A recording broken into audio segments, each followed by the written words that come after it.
We've all seen images like these, terrorist training in distant lands. This kind of thing, though, is also going on right here at home. They're not branches of al-Qaeda.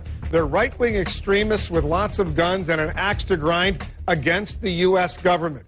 We have an in-depth report right now on the growing threat from these militias. As Brian Todd is here with more on what he's learning. What are you learning, Brian? Well, if you remember, in the 1990s, these groups were blamed for espousing the ideology put into practice by that Oklahoma City bomber, Timothy McVeigh. Now, a new report claims anti-government militias could be making a significant comeback. A posting on YouTube attributed to the Ohio militia. Listen, people. Things are bad. Things are real bad. And it's going to get a lot worse.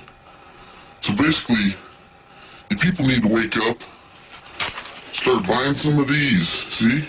The video is an example of how militias are making a comeback, according to a new report from the Southern Poverty Law Center. We're at a very worrying moment, in my view. We're seeing a kind of perfect storm of factors that favors the continued growth of this movement. We're talking about non-white immigration, a black president, an economy that is in very dire straits. A Homeland Security assessment in April said recent arrests indicate the emergence of small, well-armed extremist groups in some rural areas. How dangerous are they?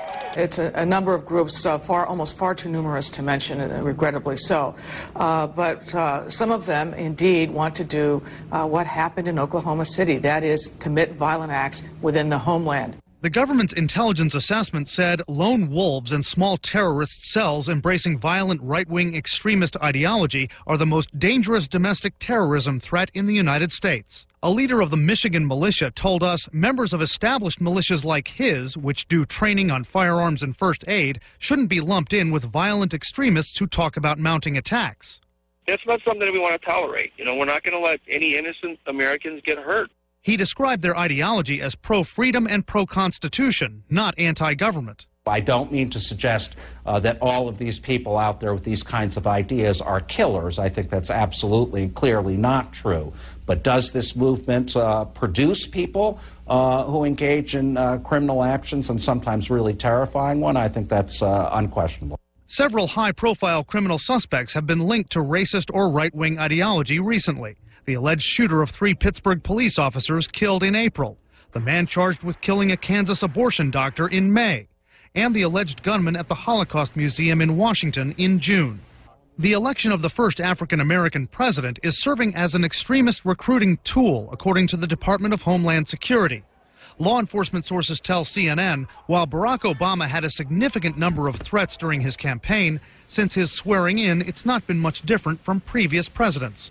Still, a former Secret Service agent tells us, I think the historical nature of this presidency is certainly something the Secret Service and the whole country is aware of.